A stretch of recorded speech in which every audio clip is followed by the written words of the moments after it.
Hi, welcome to इंग्लिशा। मैं अक्षय और आप हमारे साथ सीख रहे हैं फॉर्मेशन ऑफ एब्स्ट्रैक्ट नाउन, जो किसी भी एग्जामिनेशन के लिए इम्पॉर्टेंट है। आइए वर्ड्स देखते हैं। फर्स्ट वर्ड आज हम बात करेंगे सेटिस्फाई। ओके, सेटिस्फाई एक वर्ब है, right? Satisfy is a verb. इससे एब्स्ट्रैक्ट नाउन क्या बनाएंगे? बहुत इजी है, आप सीखते चलें। It is satisfaction, right?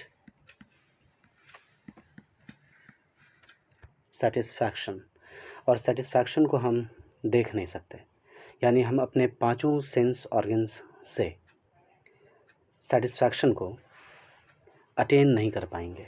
यानी जहाँ हमारे पांचों सेंस ऑर्गन्स फेल हो जाएं चीज़ों को समझने में, आप समझ जाएं कि वो चीज़ एब्स्ट्रैक्ट नाउन है। बस यही इसकी पुख्ता समझ है। आइए नेक्स्ट वर्ड की तरफ हम बढ़ते हैं। The word is happy. Okay, happy adjective है अपने आप में, राइट? और हैप्पी से एब्स्ट्रैक्ट नाउन हैप्पीनेस बनता है, राइट? हैप्पी से एब्स्ट्रैक्ट नाउन हैप्पीनेस बनता है। गौर किया होगा आपने, अभी मैंने इसे पढ़ा happiness, this is wrong. Happy नहीं पढ़ना चाहिए, हैप्पी पढ़ना चाहिए। Happy, happiness. ओके, आइए थर्ड वर्ड की तरफ हम लोग चलते हैं। And the word is elegant. Okay, elegant means खूबसूरत, और ये वर्ड भी एडजेक्टिव है अपने आप में।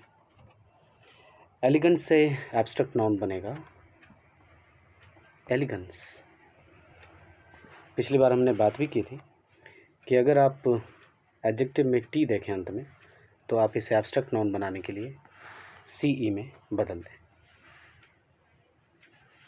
ओके, सी में इसे आप बदल दें और ये बन गया elegance. Like intelligent, abstract noun intelligence. Brilliant, abstract noun brilliant. Prudent, abstract noun prudence. Likewise. Next word is move.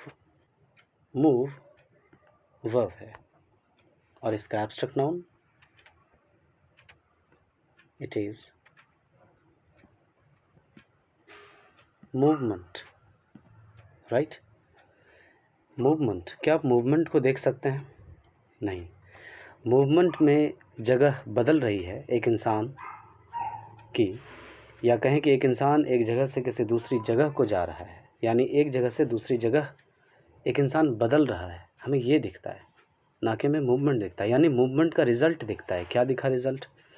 कि एक इंसान किसी एक पॉइंट पर खड़ा था, उस पॉइंट से अब वो किसी दूसरे पॉइंट पर खड़ा है।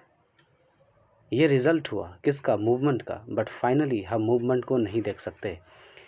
ये भी एब्स्ट्रैक्ट नाउन की समझ है कि एब्स्ट्रैक्ट नाउन नहीं दिखता है, बल्कि एब्स्ट्रैक्ट नाउन का रिज़ल्ट दिखता है। This is the finest understanding of an abstract noun. Try to understand this.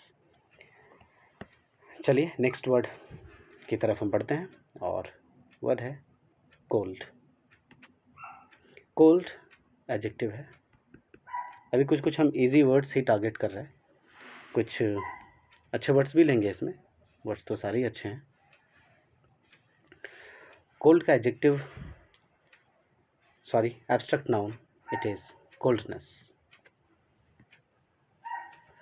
आप कुछ गौर कर रहे होंगे कि NESS जब लगता है वर्ड में, तो ये वर्ड नाउन बन जाता है।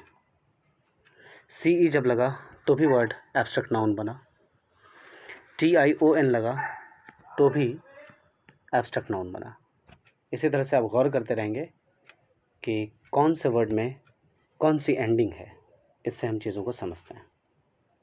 ओके, वर्ड है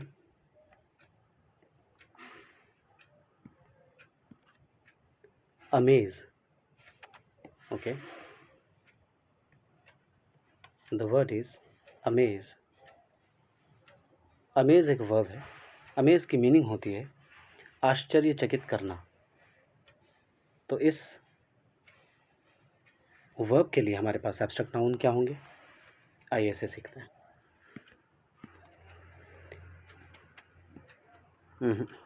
वेट कर लें आप ज़रा। Amazement. Okay,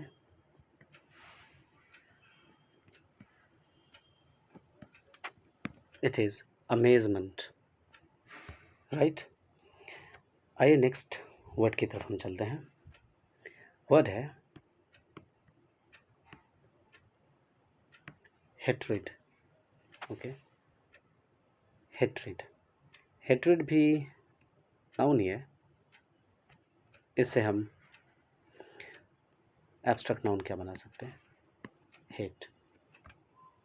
okay, hate verb भी है। और अगर हेट को आप वर्ब मानकर बढ़ते हैं आगे, वास्तव में तो हेट वर्ब की तरह ही हम लोग इस्तेमाल करते हैं, ये हम जानते हैं। तो इसके लिए आप एब्स्ट्रैक्ट नाउन हेट्रेड लिख सकते हैं। ध्यान रहे, हेट्रेड हमने यहाँ नाउन लिखा है। नॉर्मली यहाँ बोला नहीं कि एब्स्ट्रैक्ट नाउन है, हमने हेट को एब्स्ट्रैक्ट नाउन समझा, ये भी करेक्ट है। और हेट को अगर आप वर्ब समझते हैं तो इसके लिए एब्स्ट्रैक्ट नाउन हेट्रेड हम लिख सकते हैं। एक्चुअली यही वाला कॉम्बिनेशन लिखना चाहिए था, लेकिन कोई बात नहीं, ये भी अगर लिखा गया तो ये भी सही है। ओके, आइए नेक्स्ट वर्ड की तरफ बढ़ते हैं। वर्ड है realise. Okay, realise is a verb and its abstract noun is realization. Okay, realization. Next word की तरफ हम बढ़ते हैं। वर्ड है बिलीव। ये वर्ब है और इससे हम एब्स्ट्रैक्ट नाउन बनाते हैं बिलीफ। वर्ड है हमारे पास